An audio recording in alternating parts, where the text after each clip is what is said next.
Даю. Это стих написал 4 года назад, когда в Украине стало бурлять, но она и сейчас еще актуальна.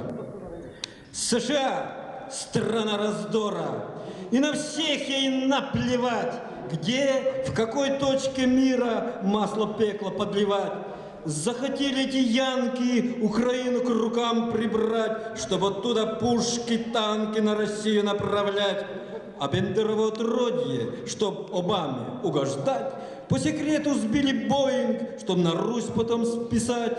Спасибо Западной Европе надо в общем-то сказать.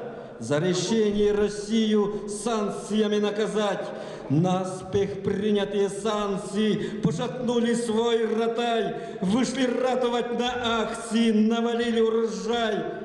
Хватит нам импортизации, вставай, Россия, хватит спать. Неужели нужны санкции, чтобы Россию поднимать? Вот